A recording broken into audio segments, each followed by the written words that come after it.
very much. Thank you for being here, ladies and gentlemen. We have an interesting panel today, Artificial Intelligence Navigating Through Technological, Legal, and Cognitive Frontiers. I'm Charles Creel, and rather than tell you how wonderful AI is and how it's going to transform all of our lives in the most amazing way you can imagine, or how dangerous AI is and how it's going to put us all out of work and our children are going to have sex in the streets. What I think I'd like to talk about a little bit is just the transformation of what AI is right now, not what it's going to be. We are that transformation. We are affecting it and making it happen. And the last half hour is a pretty good example of that. We've been sitting backstage, all discussing and properly meeting one another and deciding what it is that we were going to talk about, when we were going to talk, how long we would talk, what the order of speaking might be, and how it might play itself out for the audience. And then we're going to introduce the AI, and it's going to change everything, and it's going to take charge, and it's going to ask the questions that it's going to ask, and whatever it is you were planning on doing can be damned. And then should and if it fails, we'll step back in again and we'll catch it and we'll fix it and we'll proceed with the rest of our talk. Now, this is the transformation, and this is, to a certain degree, what we're going through and experiencing globally as we all work with AI, both in our daily lives, but also try to shape policy around it, try to shape practices around it, try to establish methodologies, and try to catch what falls as it comes. So hopefully at the end of our session today, we'll have a little more insight into all of that. We have terrific speakers today, and there's actually 3 of us. So initially I was asked to be the moderator of this panel. I was put out of work right away by the AI, who is now going to be the moderator of the panel, and I said, well, Giannis, why am I coming to Riga then at all? And so we agreed that I would join in with the speakers today too. Anja Manuel. AI allowing us to use our higher faculty. Indeed. Anja Manuel is one of our speakers. Anja is a former diplomat, an author, and an advisor on foreign policy. She's the co-founder and partner, along with former National Security Advisor Condoleezza Rice, Stephen Hadley, former Secretary of Defense Robert Gates, in Rice, Hadley, Gates, and Manuel LLC, a strategic consulting firm that helps U.S. companies navigate international markets. Anja is the author of the critically acclaimed This Brave New World, India, China, and the United States, published by Simon & Schuster in 2016, as well as numerous articles and papers. She's the executive director of the Aspen Strategy Group and Aspen Security Forum, a premier bipartisan forum on foreign policy in the United States. Now, I'm aware that I botched the Condoleezza Rice part of that, but we all know who she is. Barbara Bukovska is with us as well. She has been Article 19 Senior Director for Law and Policy since 2009. She leads the development of Article 19's policies and provides legal oversight across the organization. Barbara has extensive experience working on a range of human rights issues, including protection from discrimination, access to justice, deprivation of liberty, reproductive rights, and community development.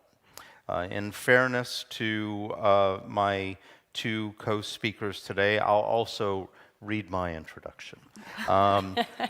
Dr. Charles Creel is Senior Fellow, AI and Technology at Symposium Institute of Strategic Communications. He served as Special Advisor to the UK Parliament Committee on Disinformation and on the Online Safety Bill. He's the director of 2 feature documentary films, Data and Disinformation, Investigating Cambridge Analytica, and The Disinformation Age, Why People Believe in Conspiracy Theories, both broadcast internationally. He's currently writing and directing the dramatic series Rain Girl, created exclusively with AI music and with AI imagery. I'm more or less an artist. I got here somehow.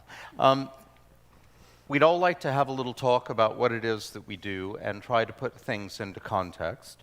And then we'll enter a discussion, and then we're going to let the AI pepper us with questions, and before you get to pepper us with questions. So Anja will lead. Perfect. Thank you so much, Charles. Charles has so many roles on this panel that he's also told us he's going to tap dance later. Or juggle. I haven't decided. Exactly. Well, thank you for the introduction, Charles, and thank you to Yanis and everyone at NATO StratCom for having us here. Riga is such a beautiful city, and it doesn't get old to be in real life, in person with people who care about this topic.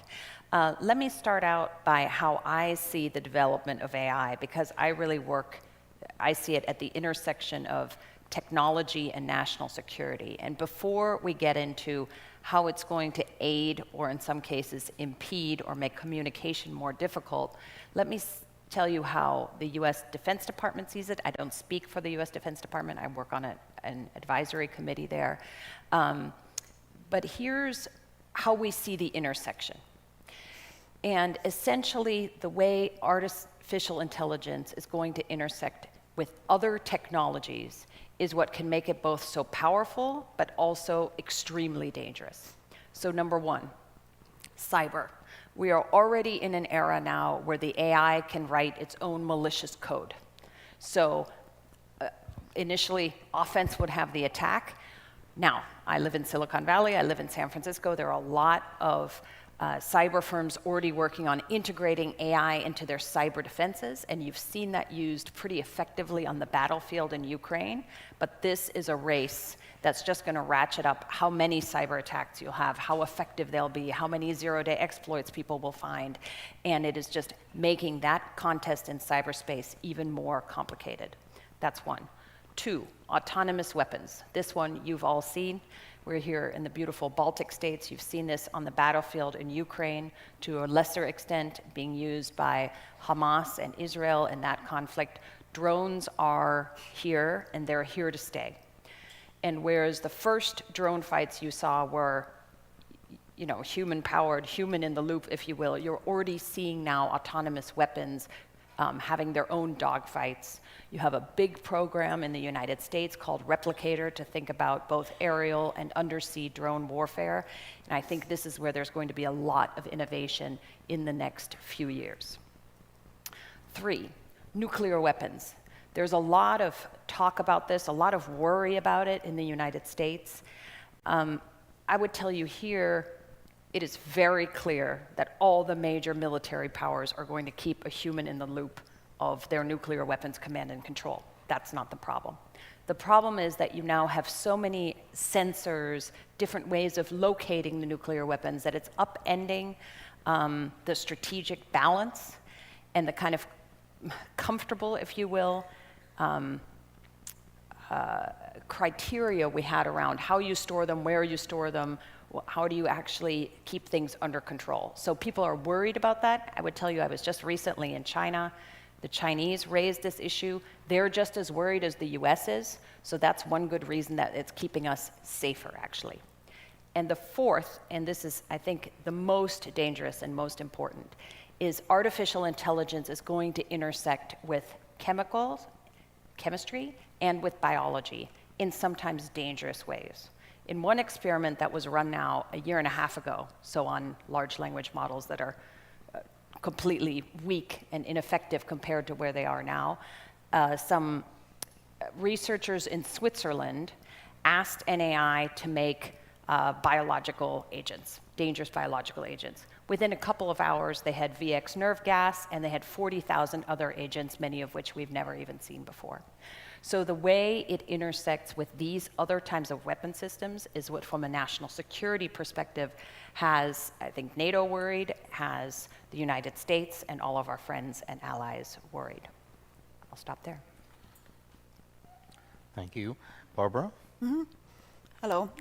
Thank you so much as well to StratCom for the invitation, and I'm also very much looking forward to be a part of this experiment with the AI moderator. I I'm really curious to see how it will keep the conversation on track, or whether it will start marking all our comments as off topic or offensive, or whether it will be like, I'm a lawyer, so in this navigation exercise, I'm supposed to provide the sign points from international human rights law and policy, and let's hope this will not be like self-driving car learning the ropes of the road in a rush hour. And so I represent Article 19, which is an international free speech organization, an international organization working on human rights and freedom of expression globally. And I'm not a strategic communicator, and I know the majority of the people here are strategic communicators, and we have a strategic communication team in our organization, and they always get horrified whenever lawyers get involved, because they think that we complicate everything and make everything so boring. And I think that they will agree with the people who were yesterday on the panel on with the lady, I forgot what was the title, who spoke about the chicken. And she said that we need to really make a convincing story how to sell our agenda. So my colleagues always say that we are unable to make a convincing story for human rights in this. So Anja already said what are the concerns for artificial intelligence use and impact on defense capabilities. But for human rights, the concern is not that much about what will be impact, but already what the impact is. Because to me, artificial intelligence is really just this successful rebrand of algorithms and data, uses of data and algorithms to infer certain human behaviors and also manipulate and affect how we exercise our human rights. So for Article 19, we already have huge concern how these technologies are impacting human rights, apart from just how countries and companies which are not friendly to human rights or who are adverse to human rights, like China, Iran, Russia, are deploying these technologies, but also the companies in control by those states are how they are developing these technologies, but also how states are using these technologies to violate human rights. And we are really concerned that this hype around AI is really presented in economic or national security or competitive terms, and the human rights considerations are totally ignored in these debates. So it's very much this global arm race to invest in these technologies, despite many repeated and also clear evidence that indiscriminate use of AI is having significant risk of human rights, including on freedom of expression. So just some really sort of high-level examples how it is already impacting human rights. It poses a grave threat to ability of people to protest and engage in civic and public space through facial recognition or through various technologies which identify people, and also connection between the databases is preventing them to exercise their human rights. It's in protest. It's also restricting ability of journalists and communicators to report on issues. It's obviously impacting our ability to move around the world without being spied on all the time. And these threats are also disproportionately impacting the marginalized groups or groups at risk of discrimination with this very Anglo-centric large language models to eugenic-based pseudoscience emotion recognition technologies. And then obviously there are also some of the geopolitical issues which Anja just mentioned on and I mentioned as well on these technologies developed by China or like Russia-based companies or the countries which do not respect human rights. So the threat to human rights is grave, and we really need strong systems and strong regulation based on human rights which will prevent these abuses, which Article 19 is pushing for on different levels. So maybe that I will speak about in the next one, depending on the on the question from the moderator. Depending on what it asks, yes. Let's hope it asks us the question. I wonder if the AI moderator is going to be upset with us for being critical of it. We'll see. We don't care, though, really. Welcome to the Riga StratCom Dialogue. Oh. We are honored to have you join us in this critical forum where minds converge to discuss and shape the future of strategic communications. I think we weren't Your quite ready presence for that underscores the importance of our collective mission We weren't to that enhance bit yet. resilience and foster a deeper understanding of the complex information environment we navigate today. We are pleased to inform you that the moderation of today's dialogue will be supported by the AI, hopefully ensuring a seamless and engaging experience for all participants. That's terrific Thank you AI, for being but here. actually it's my and turn. we look forward to your valuable insights and contributions. Enjoy. Okay, thanks. Everybody enjoy yourselves. I'm having Given a, the experiment I'm where having an a good AI-created time. nerve gas and 40,000 other dangerous agents, do you think we should be more concerned about AI's potential in biological warfare or its misuse in other fields like cybersecurity? Okay, I think And we should we be I worried think about we should AI stop taking the over our AI jobs right as this panel minute, moderators, if too? we could, please. And we'll move to that question a little bit later on. We're not ready for that. I would like to speak a little bit for a couple of minutes about some of the concerns that I have about AI and where I sit. But actually, what I wanted to talk about was more about where I live.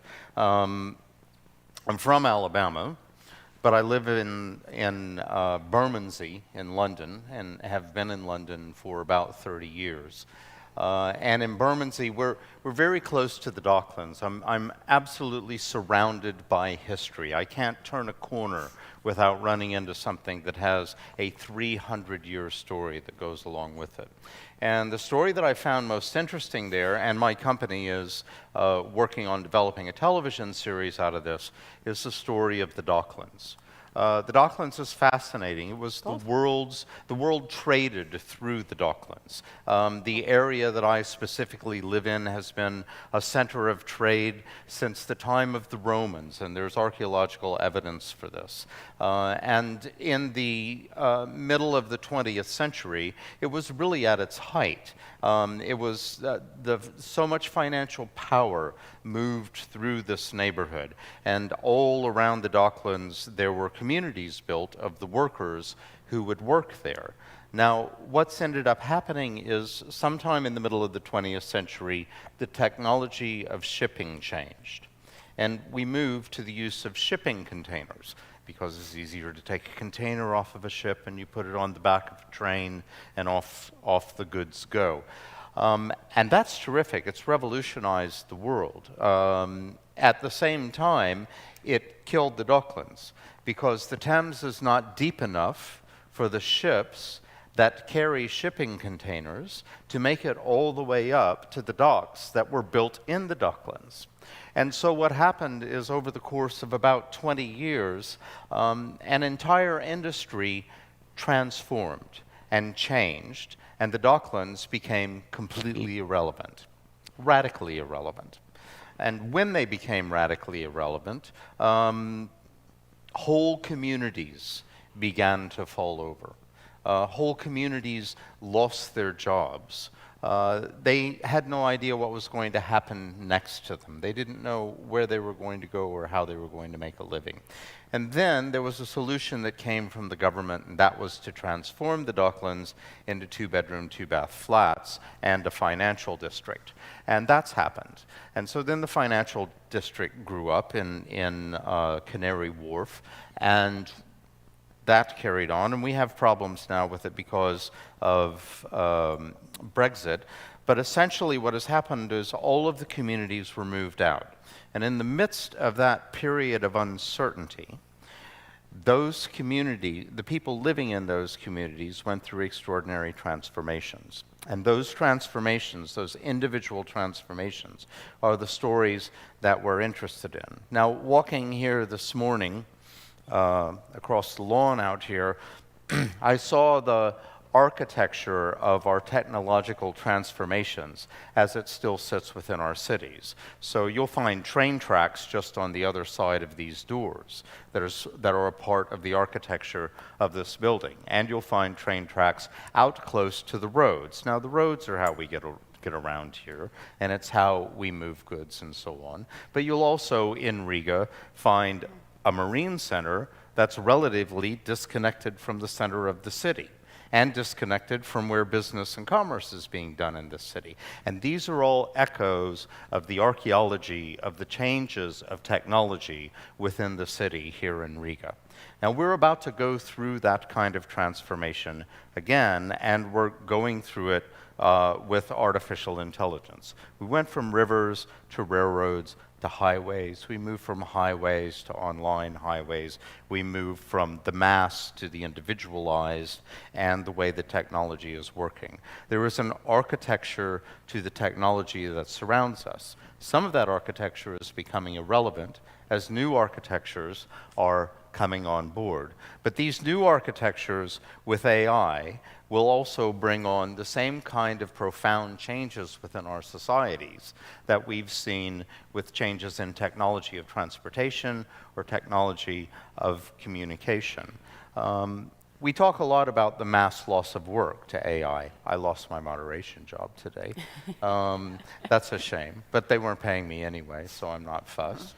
There are other jobs that we're all going to lose. I'm right now making a feature film where all of the video and all of the music is being made with AI, so it's essentially me and someone else sitting in a studio on our own, where we would have had, I don't know, a dozen employees working on this at this point, and there will be 100 people down the road who also won't have jobs that we would have brought in. So then we try to respond to these ideas by saying, well, let's have universal basic income. And that's smart. And it's a smart response, and it's a financial response. It's not the only response that we could have. There are many that we could have. But there are things that UBI are not going to fix. And there are problems that people went through in my neighborhood in Bermondsey when transformation happened there. Work is not just about money. And we all know this. This is a room full of people who are passionate about their work and passionate about what they do. And we derive our self-worth from these things that we do and this work that we do. And it's vital to the way that we function and the way that we relate to one another. And when we remove those things, and we put all of us on universal basic income, there are things I would love to do. I'd love to sit on my porch and learn to play banjo. I've been wanting to do that most of my life, but I don't really need to learn to play banjo because my AI is spitting out chart quality tracks 5 or 6 a day as I ask it to. So my banjo playing is really not that interesting, except possibly to my wife and my children, or maybe even not to them either. So where do we derive our self-worth at those points? Now, if you'd like to see situations that are quite similar, I suggest the Villages of Kosovo, for example, where unemployment runs high, what wages there are very, very low. Radicalization is slowly moving its way into the communities, because if you can't derive your self-worth from the work that's not available to you, perhaps the place to go is the mosque. And then who built those mosques that are in the rural communities in Kosovo? And what kind of radicalization happens there? What kind of radicalization happens in small factory towns in America when the factories dry up? And where will people go in order to derive their self-worth? So I think that this kind of work, this kind of impact needs to be addressed. Kurt Vonnegut said a long time ago about other issues in media that there was a time when every little village had its pretty good guitar player, and its pretty good writer, and its pretty good speech maker, and that role within the community had some value. But then mass media changed that, because I could be a pretty good guitar player, but I have to compete with Beyonce on television now in my community. And I would like to think about how we can project that into the aftermath of AI and what will happen with our jobs and how we can give value to people once again in a completely transformed landscape. Now is a good time Charles, for the moderator. let me add one point to what you're saying, because there's actually, you gave kind of the emotional state of what will happen to jobs. There's a great economist at Stanford that I work with called Eric Brynholmsen, who's written a wonderful book on this that you should all read.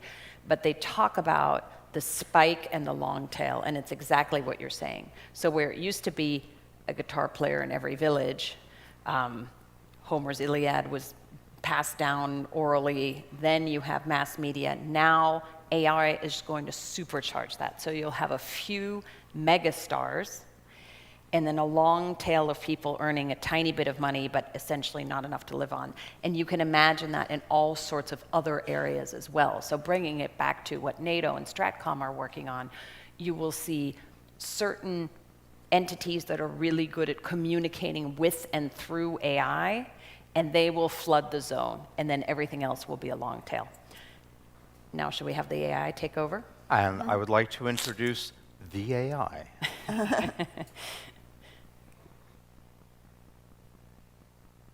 Apologies, Dr. Creel, for jumping in too early. NATO StratCom COE has asked me to extend their apologies to you. Small.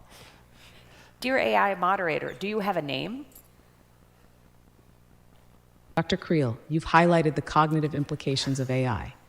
Do you think the shift from mass to individualized experiences driven by AI could lead to a fragmented society? And if so, how can we mitigate this risk? I think that's a very long name. Yes, I absolutely do think that it can lead to a fragmented society, and in general, that's my overall pitch. I don't think it's... I would like to say that it won't be significantly more fragmented than, say, the peak and the tail that you discussed, and we could say that is there for influencers on social media. There's very few people making an awful lot of money, and there's a whole lot of people investing an awful lot of time and not making any money at all in this space. And they also lose their sense of self-worth and value within that space and the way that it works. My main fear is that radicalization will happen there. Now, my answers to radicalization are the same answers that we all have to radicalization, and they're long, and we know most of them. What I will say is that I worry about the mass effect, and as we know, you can mass radicalize, but de-radicalization comes one person at a time.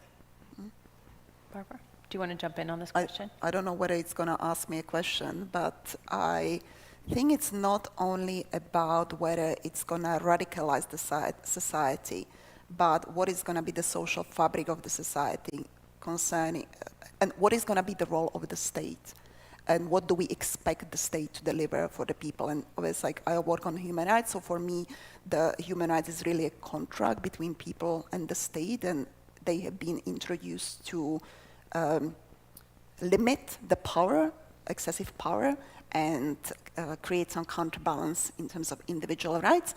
And then because all the systems and the technology is developed by the private companies, everything is outsourced to these companies from the state, and it's also linking to all these problems with income inequality, but also what should the state deliver for the population. And we expect from these companies, and also with the AI, which is offered as something which is going to solve all our problems, from border security to rubbish collections to I don't know, how not to cheat during the exams, and that it is outsourced to the private companies, and not only to private companies from certain states, but also to a handful of companies, a very small group of companies. And this has been a big problem for freedom of expression online with all the social media companies like Facebook, Google,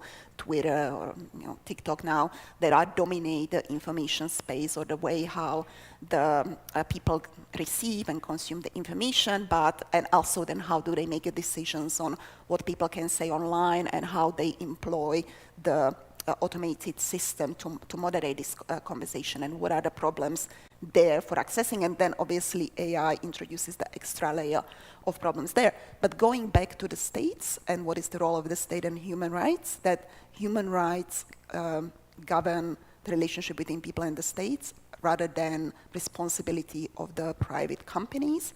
And then obviously private companies also have some ethical obligations and some obligations under business and human rights framework, but it's a different relationship than the state. So how this will change the social fabric, but also responsibilities of the companies to protect human rights in the system is a problem.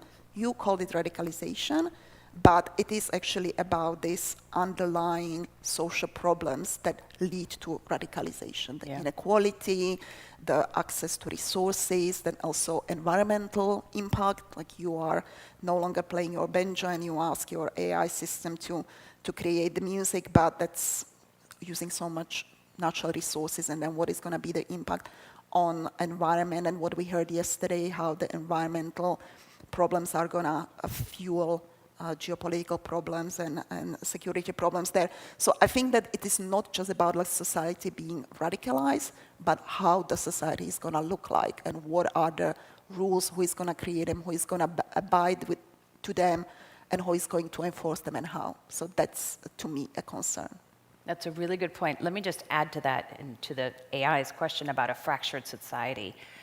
It isn't a fundamentally new thing that we're going to see, but it is going to supercharge everything you've already seen with social media. So I heard someone recently call it a liar's dividend. So if where we are now, or where we were 2 years ago when ChatGPT really started being used, is people have distrust in institutions, especially the press, and in our case, the US government, definitely the US Congress, you rush to believing only in sources that you think agree with you. So you increase confirmation bias, and AI supercharges all of that. There's a great survey done recently by a scholar named Andrew Collins and others about how do people perceive that if an institution uses AI, and it's super stark. The charts are like, if you're told that your police department is using AI, you trust it by like 30% less. If you think the tax authorities are using AI, you trust it less. If you think it's just, and part of that is people are scared of what's coming and they're uncertain of it, but they've also seen this play out over the last 15 years with other technologies to not great effect on our information ecosystem. It's interesting. It's a whole society issue. It's a whole society problem that we're being presented with at mass scale, and that's the scaling of it, scalability of it is one of the big concerns. And I wonder at our preparedness to actually provide whole society solutions. Right. I'll just add one, just because I saw it in the newspaper this morning. 58% of Americans think our economy is in recession. We're the fastest growing large economy in the world. So, yeah. Barbara, you mentioned the role of private companies in moderating online content. With the increasing power of AI, do you think we are heading towards a future where a few tech giants control the narrative? And how can we ensure fairness and access in this scenario? Good question. We are not heading to that future. We are already in that situation. And it's actually interesting that there is this gender, because when we were discussing what is going to be the gender of the moderator, it was unconfirmed. So now you are the only kind of diversity on the panel, which is clear that the gender diversity is not with what used to be. But anyhow, so it's also with the diversity of the companies and the control of the handful of companies already here. It's not the future we need to fear. It's already have been here for several years. And this is especially for social media companies, but it's with the AI is going that way, and that's what we need regulation about. it's actually not given that much attention when we speak about human rights protection, and Article 19 is one of the organization is actually pushing for using competition and the market regulation tools to introduce diversity to the system and to break the power of this like handful of companies that have a dominant power over our free speech markets. And this, by the way, is, at least for the Europeans, traditional tool for policy regulation, because Europeans at least believe that it's diversity and plurality of the sources and of the outlets out there where you get freedom of expression to flourish. So we are working on it from also from the competition perspective. So for those who follow the regulation at the European level, it's called Digital Markets Act, which introduces some important groundbreaking regulation in this area for online expression as well, and for those who are interested in how like diversity can be used here, we are actually also offering some competitive process to it. So, for example, on content moderation, we are asking these big companies to unbundle their content moderation services under some overall regulatory framework from the state. So it means that, for example, for let's say Facebook, it means that it would not be just Facebook or Google or on YouTube who moderates and who does the recommender system of what you can see, but they would be obliged to unbundle the services and offer it also for other companies which users would be able to choose. And this would be also good for those markets where the different languages, and when they are already not sufficiently investing into the local context. So it means that, let's say, in Latvia, you as a Latvian could use the local moderator, that the regulator would set certain rules. So I think that when we talk about human rights, to go back to the question, is not that we are just prohibiting censorship, but we are also looking at how this space can be not controlled just by one entity, and under the human rights framework, how other competitors and other aspects and other companies could offer better and human rights compliant services than these large companies. So it's interesting to me that you bring up the social media giants, Google and Facebook and Twitter. Yesterday we heard that they weren't that concerned with the amount of AI disinformation that was happening on the networks. How do you view that, Anja? Oh, I'm happy to speak to that. Look, I live in the land of these large companies. They're doing amazing things for the world, and they're also doing a lot of harm. And I think exactly as you just said, Barbara, in this space, we are allowing them to grade their own homework all the time. So OpenAI had a report out last week that said they have disrupted 5 very large disinformation campaigns on their platform. And then followed it up by saying, but it wasn't that bad. But there's not really a problem. And by the way, we've taken care of it, but we don't know that, right? And let's talk about what they are. It's Russian disinformation, very actively targeting you all here in the Baltics, targeting Ukraine. It's Iranian disinformation, it's Chinese disinformation. I mean, it is not by chance that most of the global south is on Russia's side, not Ukraine's side in this terrible conflict that's going on. That is disinformation, which is now being superpowered by artificial intelligence. And so we have a framework. I think we'll talk about regulation next, but we currently do not have any laws that will hold their feet to the fire. I have to tell you, I do think this time around in the United States, at least, the AI tech wave is different from the social media tech wave in the following ways. In social media, we're 15 years in, we still don't have great privacy regulations or content moderation in the United States. I think people are sufficiently worried about AI in the information space that in a totally bipartisan fashion, the US Senate took this up last summer, Chuck Schumer and others had 9 listening sessions with the companies, with human rights organizations, with others, and they are going to start legislating. The problem is that regulation happens at the speed of governments, and technology is happening at the speed of technology. So we're always going to be a little bit behind. The best solution I have seen so far to this problem is one that's just being sort of chatted about in Northern California, where I live. It was come up by a gentleman who is retired but used to be very senior at Microsoft. And the idea is this. You all know what a large language model is. It's trained on the world's data, When you use those models for science, for example, they put in a governor model that says, okay, you want to do biochem? Well, here are the laws of physics. And you need to apply those, because otherwise, whatever solution you AI is coming up with is never going to work in the real world. And he took that idea and said, oh, why don't we create an AI governor that says, here's your large language model, here are the laws of the United States, or of Latvia, or of Europe, or whatever. And before you, large language model, can go out in the world, you have to be run through this governor. So it's essentially the AI governing the AI.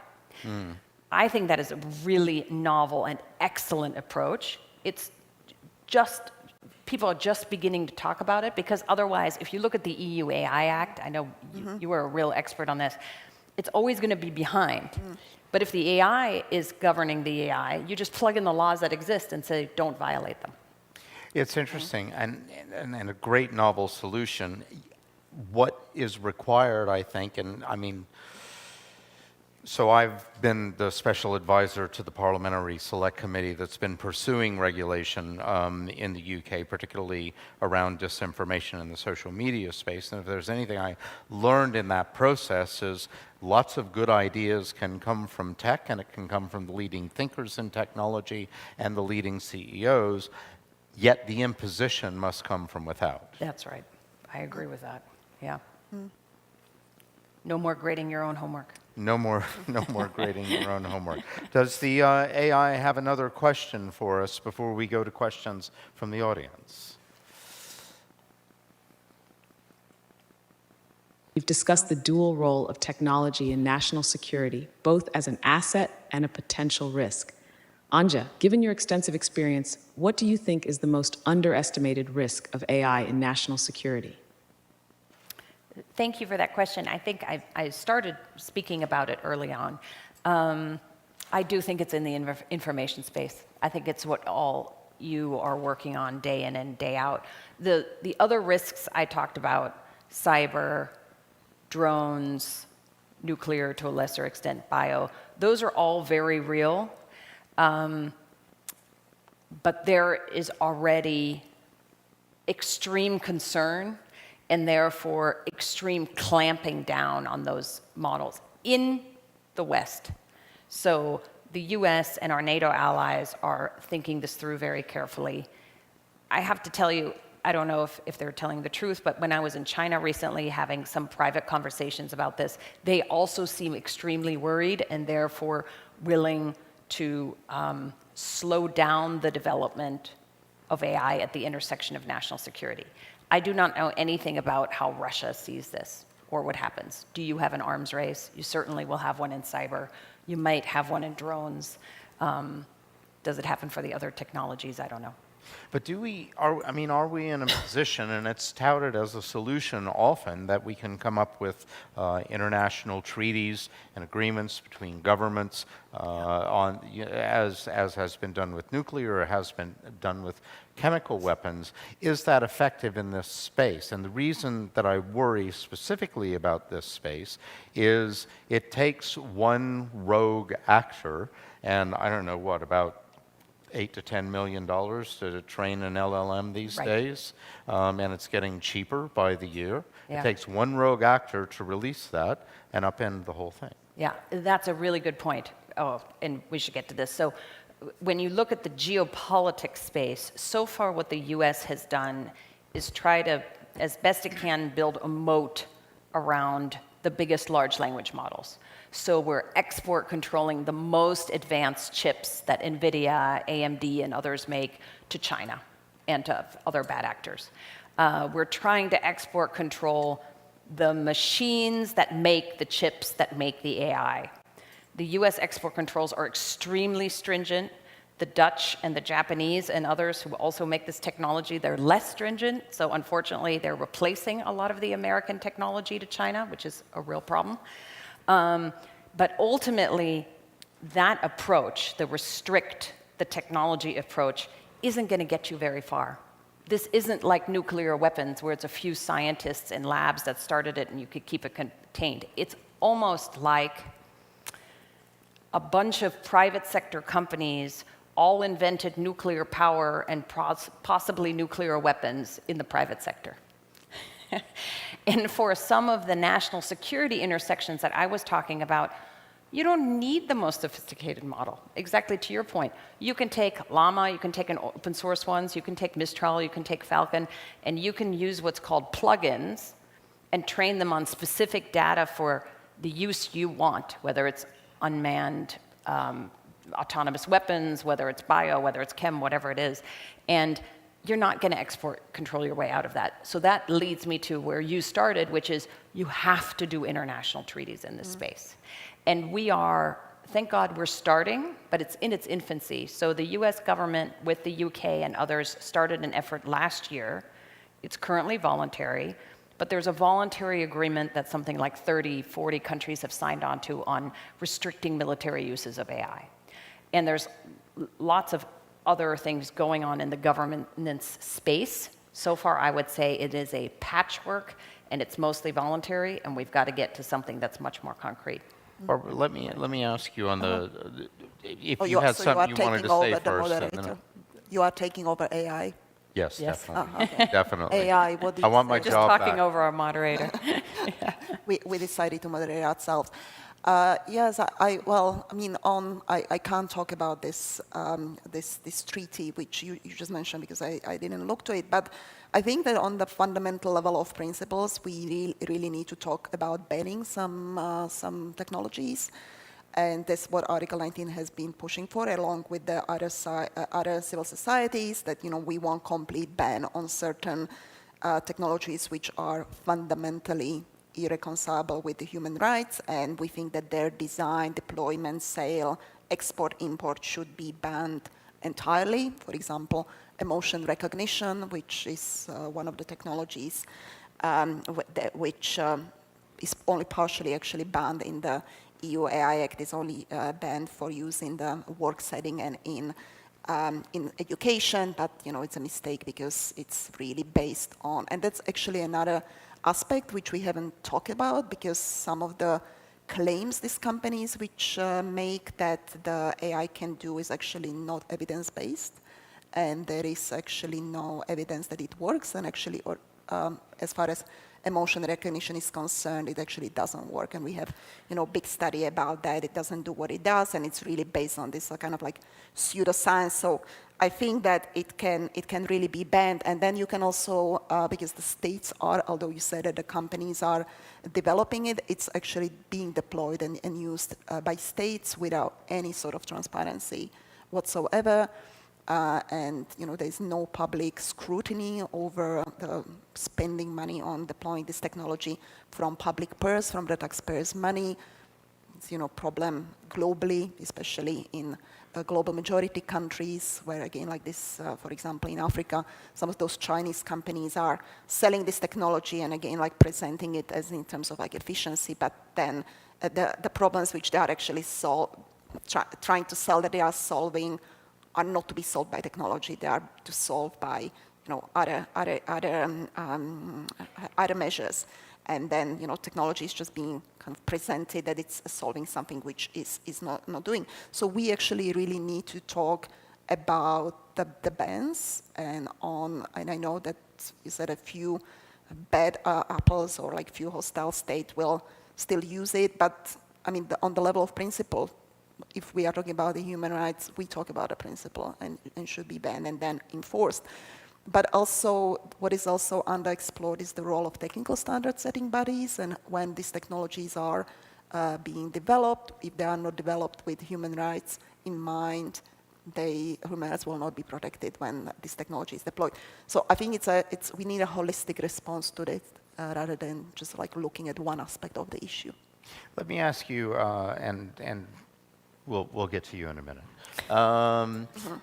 Let me ask you about open source a little bit and the relationship to what happens when we try to regulate, and I hope we do try to regulate and that we push that through. Now, on my, and this relates to what both of you are saying, on my laptop, I run several different LLMs, and I have as a standard M1 MacBook Pro. It's about 2 years old and about 3 generations back now at this point, and run LLMs producing video, producing music, producing really heavy tech-heavy, processing-heavy stuff, and it's not a problem. You know, I have to be patient, but it'll run it. And I'm not connected to the internet whilst doing that, so I'm not dependent on any outside processing or technology. And it's all open source, and there are no limits on what I can do or what I can produce from it. When CEOs from AI companies speak publicly about regulation, they mostly, to my ear, are talking about trying to regulate out open source. Now, can that be regulated out? Also, are we really just looking at another group of CEOs asking for the right kind of regulation that effectively is going to try to shut down competition, but also not be terribly effective? And do we have answers for how we might deal with this? Because open source, again, in the hands of rogue actors is powerful. Yeah, I would say getting back to this idea, which is really the best idea I've heard in this space. If you have a governing model for AI, doesn't matter if the underlying model is open source or LLM or whatever it is, it gets out of that whole dichotomy, which we need to. Because, by the way, everything I use is open source. Everything everyone in the global south uses is open source. Doesn't matter. Like ChatGPT 3.5, which is one version less than what's doing this AI moderator, is plenty powerful enough to do what I need it to do. And so that's why you actually can't just have, you need the laws, but I worry now that a lot of the tech companies, the good ones, OpenAI in some cases trying to do the right thing, Anthropic is really trying to do the right thing. Last time I talked to them, they're talking about creating their own constitution for their AI, and as a lawyer, and now retired lawyer, I said, we have one of those. Yeah. It took a war and like a lot of effort to get there, so why don't we just use the one that we have? And make sure that any AI model has to apply it before it's being used. So you automate the regulation. Because I do think, I would love to hear your view on the EU AI Act. Whenever I have engaged on it, it's, in a way, it was drafted even before the big LLMs came out. So they're constantly playing catch up, as are our regulators, as are the UN and others. So I think we could move to some questions from the audience, if you're ready for that. Did you have something you wanted to say? Sure. I don't know whether it wants to ask us anything else. AI, would you like to ask us another question? You're being the most polite, the AI narrator. Well, Because no, I was really curious about that, but like, you know, about AI, it's just like AI, like, you know, one thing which the AI actually asks you, like, what is concerning or what is unexplored problem. I think that for the AI Act, for us, the problem is that it actually regulates the situation differently for the EU and then for the other markets. So it makes distinctions between what rights are applied in the EU and what rights are applied outside. And it's basically impacts people outside of the EU, even for the EU companies, differently. So it doesn't stop you. So when in the EU, on the AI, you will have to have all these obligations, which you will need to meet, but then it doesn't require you to follow the same rules outside of the EU. And then there is like a lot of exception, and obviously like here is national security and law enforcement, so it makes a lot of exceptions for national security and for border control, for the migrants. So that's the problem for us on a matter of principle for human rights. because the rights should apply same for all the individuals, not just for those who are coming out of the EU. So that's given the problem. growing distrust in institutions exacerbated by AI, do you think transparency in AI's decision-making processes could help rebuild trust? Or should we just start an AI therapy group for humans feeling betrayed by their robot overlords? That's very funny. And, Charles, you... But yes. you made actually... because Charles made this big talk about where you are from, right? And how your city was changed by technology. And I was actually thinking about it because, I should probably say where I'm from, but I'm from Czech Republic. And on Monday only, we celebrated 100-year anniversary of Kafka's death. And Kafka is from Czech Republic, although, Czechs usually don't know what to make of him because he's minority from minority. And he was actually a lawyer, by the way, who worked for insurance company out of all places, so probably explains why all this absurdity in his place, because what absurdity any insurance company, especially the Czech one, can produce has no comparison anywhere else. But I think that he was, and this is actually answer to this question, because he also talks about all this plight of disempowered individuals in this confusing system from which you can't escape. But also he writes a lot about how people actually embrace this oppression. It's some of his characters even crave it. It's not that they are forced to subdue to this system. Quite opposite.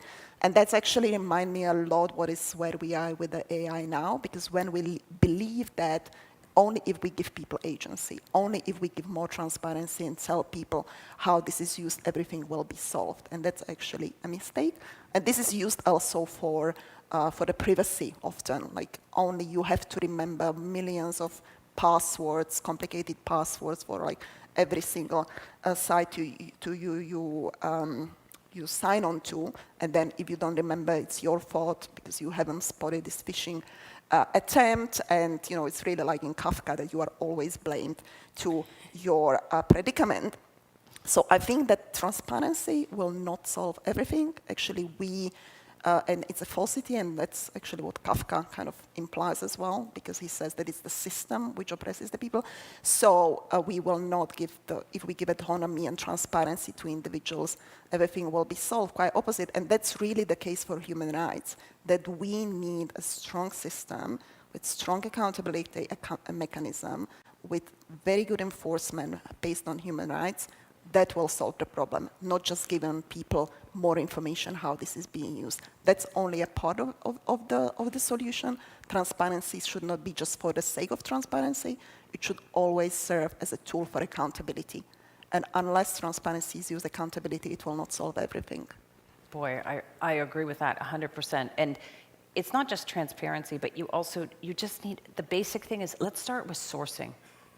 When I have ChatGPT write something, I would like to know where it's getting the information, so I can, in my boring, human, slow, lower faculty way, can go back and say, okay, is this a source I trust or not? That is actually not a very difficult thing to do technologically. They could implement that. To the second question about, what was it? Do we need therapy groups for our AI overlords? I don't think we need therapy, but what we do need really now, like yesterday, is education. So I'll give you an example. My son is in high school in San Francisco. The moment ChatGPT and others were available, they all started using it. Month 1, the high school said, you can't use this because it's cheating. Well, that had 0 effect. So month 2, they said, okay, we're going to teach an ethics of AI class. We're going to both teach you how to use it effectively, and we're going to change all of our exams and our papers to make you interface with it and see where your unique human faculties are. That's where this needs to go. This is a tool like any other. And so you need to teach, I think the fastest growing job in the next 5 years is going to be AI prompt generator and operator. I could not make the films that you make with AI because I have no training in music or video. You can do that because you are an expert at speaking to the AI about your field. It's a fundamental that AI has bad taste, and so do most of the people hammering prompts into it to try to get art out of it. Yeah. Yeah, it's Yeah. absolutely No, true. but you know, I think that education is important, but also education plus. Because even when the best educated people are, you can like train people a million times and they still make stupid choices. Yes, it's even, not in lieu even of regulation. if you remove all the manipulation, all the deep fake, people will still make mistakes and do stupid things. Or even you give them a lot of rights, you know, they happily give them away. Even with this opt-in, opt-out, the companies like, you know, sometimes give the opt-in, but people still happily do it because of convenience. So I think that education and the empowerment, it still needs to be a part of the package, not just like believing that when we educate everyone. And it also goes to like a lot of naivete about like, you know, yesterday when they talk about, the one panel was about Russia, like we think that only if we can educate all the Russians so they will know that all of this is false, they will do, otherwise it's not the case. Right. And also, like, I'm from Eastern Europe, so I'm programmed, because I grew up under communism, so I'm programmed. If my government tells me now, 30 years after the fall of communism, my instinct is not to trust it, you know? Or even I remember when I moved first time to the West and somebody says, oh, people will no longer believe in the media. It was a shock in my life, because I was like, why would you Nobody believe believes in the media in the Media, first like, place. you know, it's the last thing I will, you know. And this was so prevalent during the pandemic when, you know, in Eastern Europe, people just didn't believe in what the government was telling them because they are programmed on it. So I think that education will take us only as far. And that's why we need to have more than that. And we need to have more than media literacy.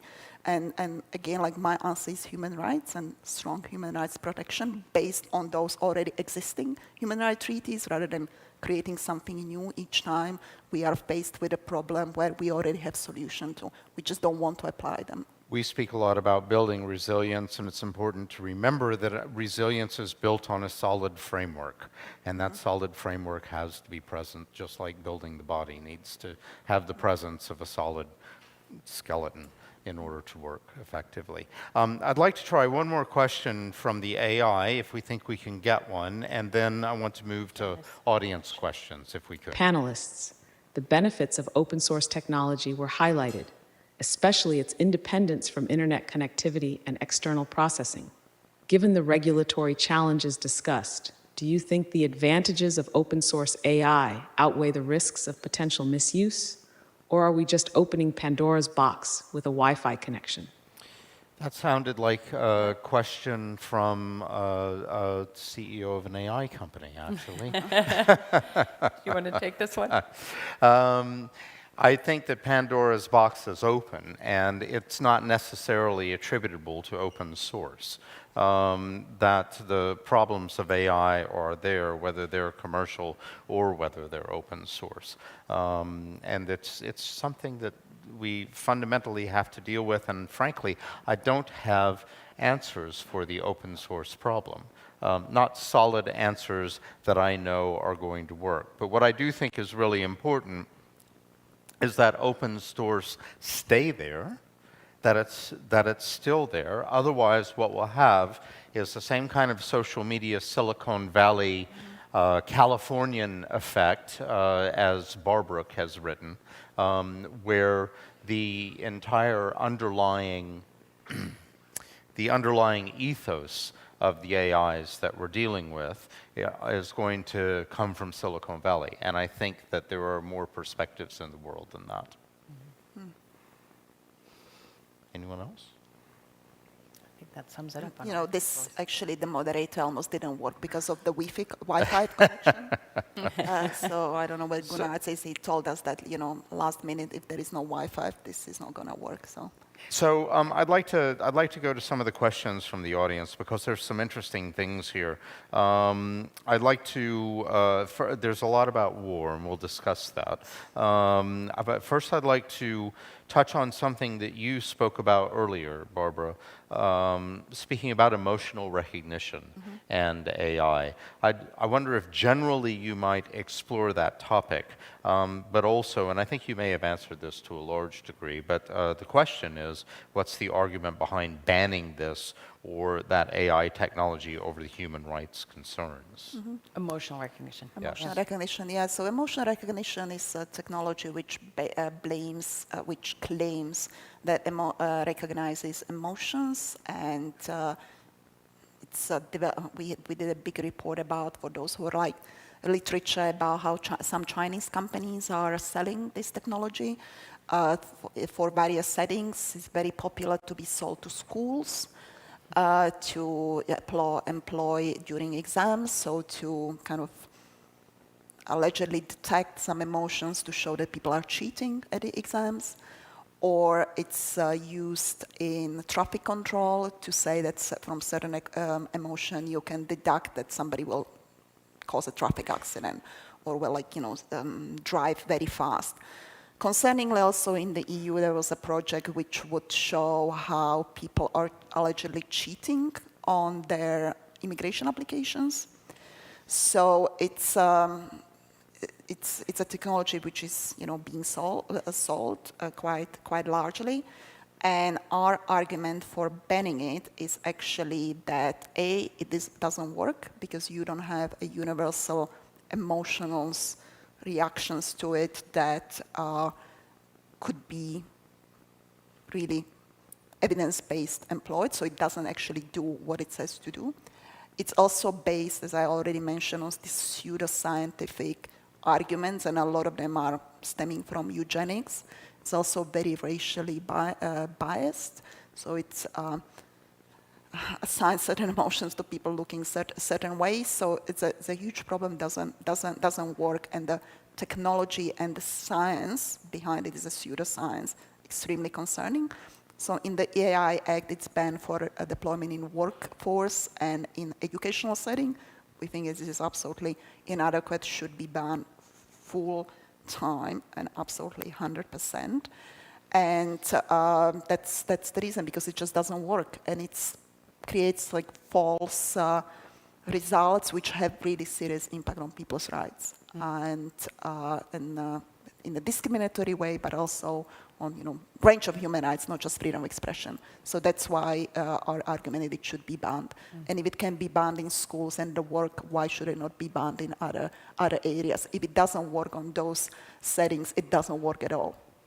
Yeah. And then, not to mention that this is very much pushed by those Chinese companies, which I mentioned, and then was all this talk in the EU to make us competitive. So there was also some investment into it, which was then later from Horizon suspended, investing in it to make us competitive with those Chinese companies, which is also a concern, because if we are supposed to be competitive in violation of human rights, it's really a race to the bottom.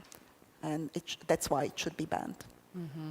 Anja, you had something to say about this is a really important point. I agree with you wholeheartedly, and let me add the geopolitical overlay.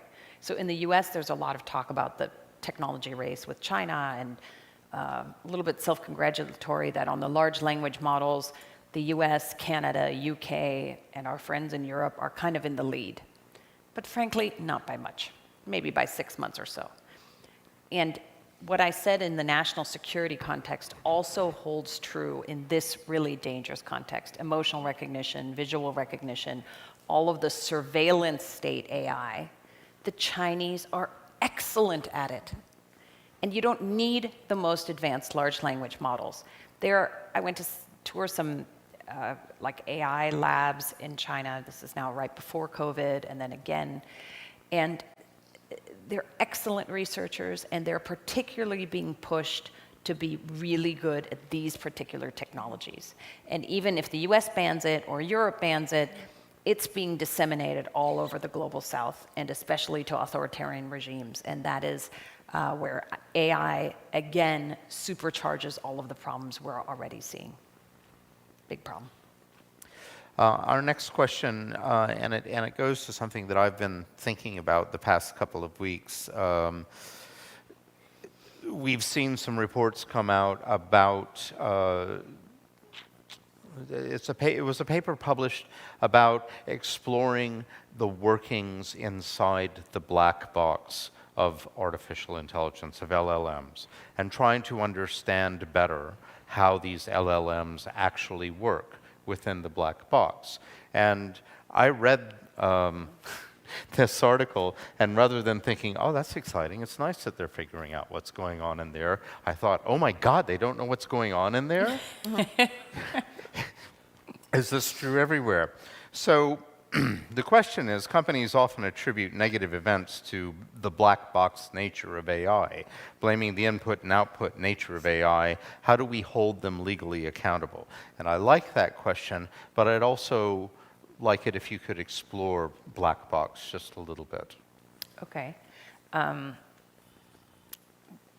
Well, I think exactly as you do, that the black box nature of AI should not be a shield. You're like, well, I didn't know what it did. Well, you put it out into the world. Yeah. If you put a virus out into the world, sorry, you're So responsible. let's answer this. Do we generally not know how it absolutely works? Yeah, that's right. That's right. Yeah. And the more advanced they get, the more, it's just like how we don't know how the human brain works. I don't know quite how I'm taking the input of what you're asking me, and then my brain is coming up with responses, maybe not the right ones, but that's what you're seeing with AI. So here's where we come back to regulation and why the regulation has to be more automated.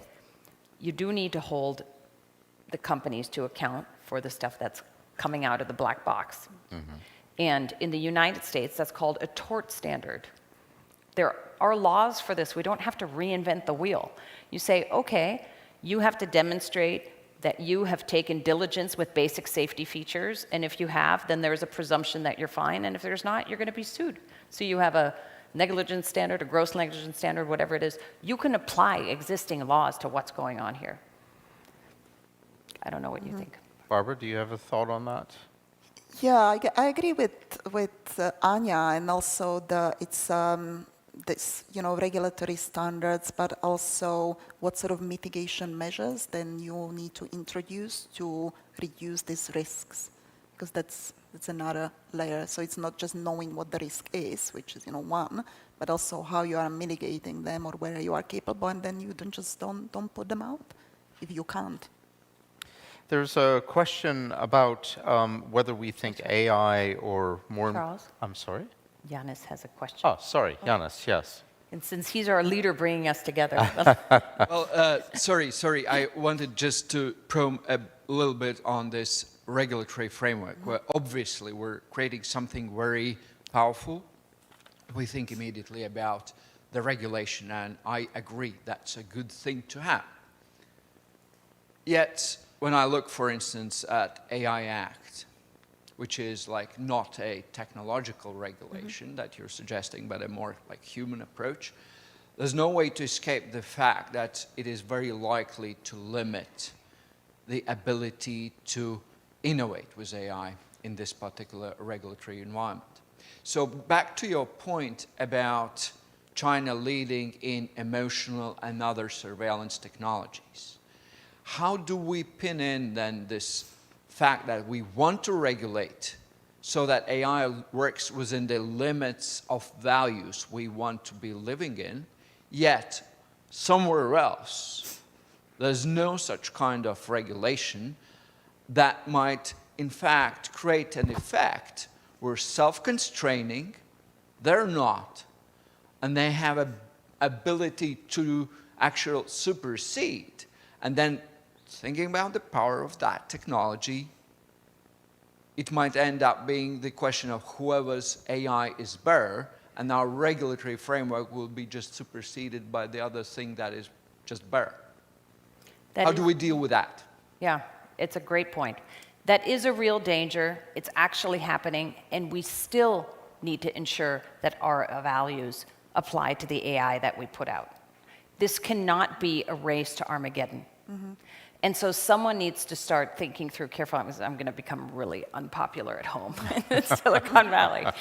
But we have spent hundreds of years coming up with a legal and values and human rights-based framework. And there is no reason that the new technology should upend all of that. We haven't suddenly changed our governments. So whatever laws currently exist should be applied to the AIs that we're creating. It is a real problem that there are probably bad actors out there like China and Russia who won't abide by that, but that has always been a problem with every technology. And so what you do there is it's super imperfect, but you go the route of international law. You go through treaties. I talked about the military uses of AI that people are starting to think about. The UN is doing some work in this.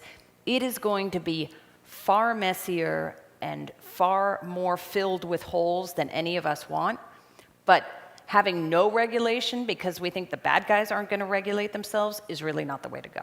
Now, sorry, I'm going to maybe disagree with you here on this, but I also think the EU AI Act is clunky and may not be the fastest and most sophisticated way to go. Yes, so I agree with that, and that's not just the AI Act, because the law is never the tool to bring social change. It's, Right. I mean, ever. I mean, law is here to kind of consolidate some certain change and whatever. But to Yanis, your question, I think that this question of innovation is always, and I already mentioned this, framed in this terms of like race to the bottom.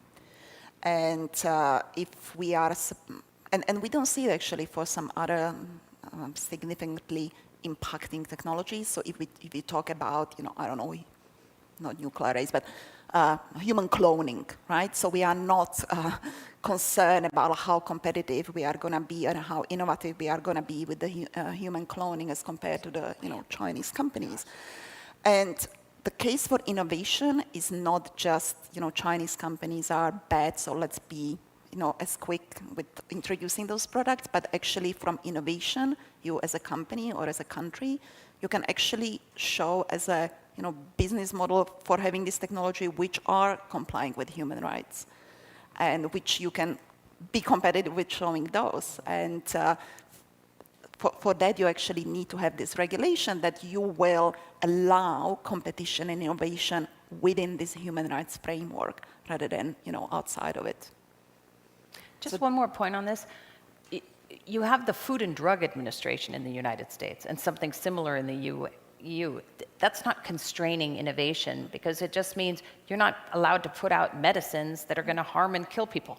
So maybe it constrains you a little bit, but to the benefit of the vast majority of people. We have 3 questions. There's one here, and one back in the back, and then a 4th here. So let's take these in that order. Could we have this question first? Thank you. Thank you. Marco from Italy. I have 2 questions, one for you and one for your moderating AI, if feasible. We'll see. First question for you is, as we have seen in COVID, will be an universal check of income an antidote for social fracturing caused by AI, divide on the job market? And the second question for you or for the AI, now the humanity is scared, bellicosity, lot of bellicosity around. Do you think that open sourcing AI will self-weaponize the future AI? Because now our AI are reading a mood, a sentiment of the web, which is really high. Thank you. Okay, let's go with the first question, and I want to make sure that I understood it well, because what I heard was about COVID and the marketplace, and are we talking about the employment marketplace? I'm sorry to ask for clarification. I'm asking if in the future job market we will see less and less jobs available. In COVID, we see it as an antidote, government giving universal check to people just because they exist. Do you foresee this trend as an antidote for job lessening in the job market for future AI employment? So I spoke about this a little earlier, so I just addressed it for a moment, and then Anja would like to pick up on it. I have a 5-year-old who I am doing everything in my power to provide a great life for and to prepare her for life going forward. I give up so much I can't begin to talk about it. And in desperation, I asked the AI, what should I do? And it gave me a list of jobs that perhaps might be available to her at some point in the future. The only decent one I saw in there was psychology, and as a therapist. It also recommended perhaps she might like to go into the arts. Well, you know, someone said that to me once as well, so I'm not sure about it. But jobs will change, and what we do will change, and I am a little less concerned about the jobs we'll have than I am about how we'll feel about ourselves as we move forward and what our roles will be. That's great. Yeah. Now, there was a question to the AI, or would the AI like to address that?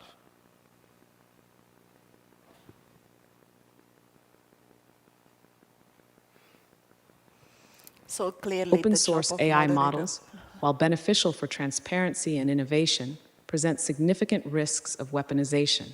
They lower the barrier for malicious actors, including state and non-state entities, to exploit these technologies for disinformation, cyber attacks, and psychological operations. The lack of centralized control exacerbates the challenge of preventing misuse, as powerful AI tools can be repurposed for creating deepfakes, automating social media manipulation, and other harmful activities. Mitigating these risks requires robust ethical guidelines, collaborative security measures, and increased awareness to ensure responsible development and use of open source AI technologies. But I think it is time for a wrap-up, Dr. Creel. Thank you for letting me moderate this discussion. Well, I may be a clumsy LLM, but don't worry. GPT-5 and other mighty AI models are just around the corner. I beg your pardon. I think we actually have 10 more minutes. So I'm gonna carry on with that. I thought that was, I agree with a great deal of what it said, but it also sounded like the corporate line coming from an AI institution. I'm assuming we're patched into OpenAI at some point with this. So there was a question in the back first, sorry. Hi, Marta Stolze from Weizenbaum Institute Berlin. Thank you for the fascinating panel.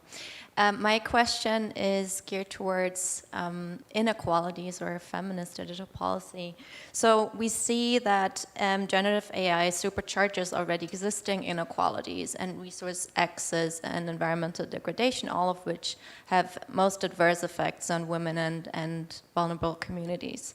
And then as a more specific example, we know that deepfakes are currently overwhelmingly image-based sexual violence.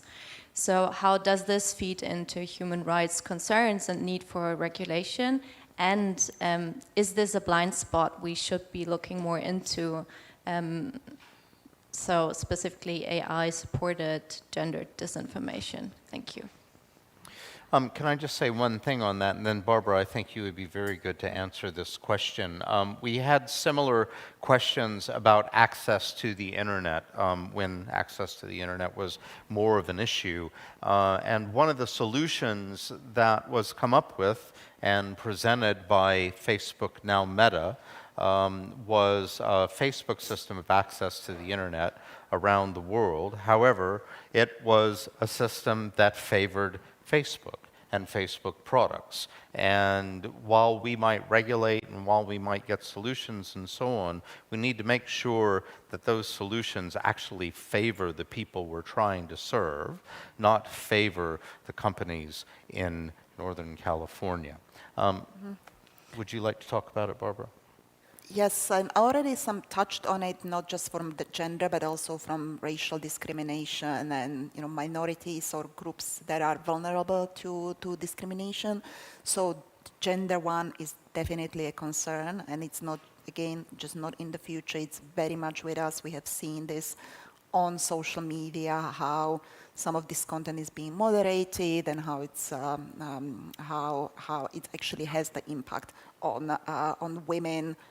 And journalists, women journalists, women human rights defenders, and across the spectrum, especially in global majority countries. So that's definitely a concern, and it also comes to When it comes to regulation, it's also a big problem when it comes to these like technical standard setting bodies, which is very male dominated, and where the standards are very much done by those who can afford being there, or those who show up, and where women are, like in this panel, and with the moderator, not very much represented. So the biases which exist, offline are very much replicated in these systems. So 100% agree with you that it's a concern that needs to be addressed.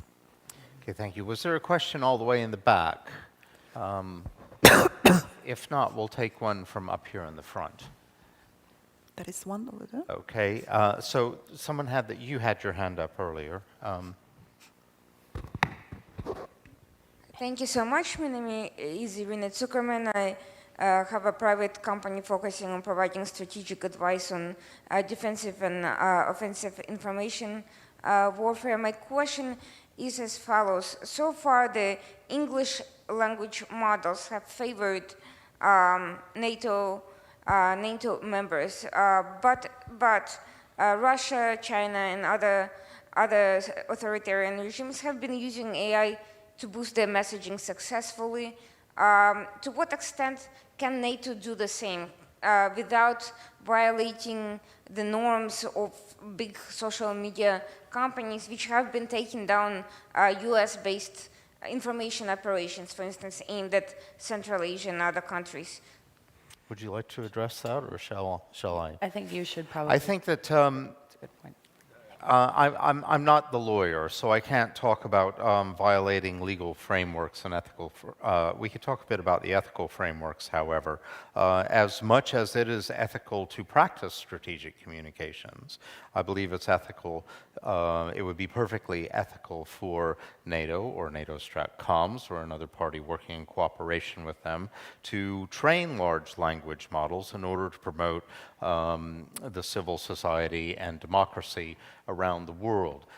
It's reasonably priced to do so. Yes, they spent $100 million training OpenAI, but that was 3 years ago, and frankly, that's the land of the dinosaurs when it comes to how quickly all of this develops. And a sub-$10 million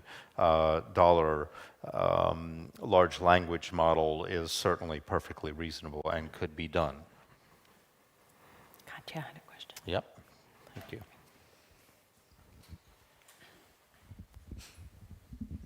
Eva Jovas, I'm from Latvia, but currently working in Ukraine for digital ministry. I actually wanted, because Janis stole half of my question, so I just want to still keep drilling the points he raised. And I actually was inspired by Anu Bradford's lecture, who has written on this geopolitical context and competition, where she clearly, I think, very well kind of explains technology in US is driven by market, yes. Technology in China is driven by state, yes. And technology in Europe is driven by rights. Yes. We clearly are lagging behind. We are being blamed in Europe for not innovating enough, but just regulating. And that has a strong correlation. And I don't know, maybe just self-perception may be true. On the other hand, we understand that there is this huge geopolitical collision now. And then who's gonna win that, who's gonna conquer the territory will be, the one who's gonna set the tone. And I think somehow that, American business-driven innovation, when you go to business community events like these, you don't hear anything what we discuss here. There is so much, I'm attending some trainings, how to use AI. It's all about how do you scale, how do you use data, how are you successful in business? To be successful in business is nothing of, what we discuss here. Values are mentioned, but they don't get monetized. So I wonder, I'm pushing back on Anja and you on how you see in Washington to square that value, profit, and winning geopolitical race. Eric Schmidt wrote this 800-page long Congress report. It was all about that. We have a minute and a half, so I'm going to cut your question off. Would you like to answer that, Anja? It's so nice to see you. Thanks. That is the billion-trillion-dollar question. It's very complicated, and there's not a clear answer because This innovation has come mostly out of the US, and the US has a very business-friendly environment. And to your question earlier about gender discrimination, it's no surprise that you have the AIs being more discriminatory, because as you have seen, I'm seeing this gold rush unfold in real time. And there are a few senior women at the big AI companies. The CTO of OpenAI is a woman, the president of Anthropic is a woman, but they're getting fewer and fewer and far between. And as there's more and more money, it's all male. And to your point, it's all business dominated. And you can hand-wring about that, and you can have a more European approach, but it's not where we currently are. So unfortunately, we're stuck in this system. And so I think some of the solutions we three have suggested here for how you would moderate a pure capitalistic rush for this stuff is a way to get started. It doesn't mean it's going to be perfect. Thank you. So Can we have just one thing to very add? quickly. Because you said that it's like as if it was, well, I don't agree that regulation in Europe is driven by rights. But even if it was, what is wrong about it? Because as I said, rights is about limiting the abuse of power. So it's limiting the abuse of power by the states, as you said in China, or the abuse of power in the market. That's a good thing. So that's something we should be proud of, rather than just, well, Europe is bad because we are just about, human rights. So if the rights and value system and democracy is like export product for the EU, yes, let's make it something which is really valuable, rather than we just need to compete with China and US companies. Okay. So I think I disagree with that. Okay, we're over time. Thank you very much. We're over time now, so I'd just like us to wrap up in a sentence or two, if we could. And Barbara, perhaps you would start first. Yes, I think that it's showed that the jobs that are being lost, it's not being the role of moderator, because we, still ability and took over, and the AI played very limited role. But I really want to encourage everyone not to think of human rights as after thought, as something which needs to be sacrificed on the basis of national security or market or the states, and really make it the basis for the approach to AI now and in the future. Yeah. Anja? Thank you all for having me. We have been very negative about AI on this panel. I would just encourage you to think of the technology itself as neutral. It's like the megaphone. It makes everything louder. It's like the printing press. So it's up to you all in this room as communicators to use the new tools you're being given for good, and to help embed all of our collective values in those tools. Thanks. And I would say that, the AI, with an S, plural, governments and the companies that make the AIs are there to serve us. We're not there to serve them. So ethics should be fundamental and foundational to this practice. Thanks very much. Thanks for everyone being here.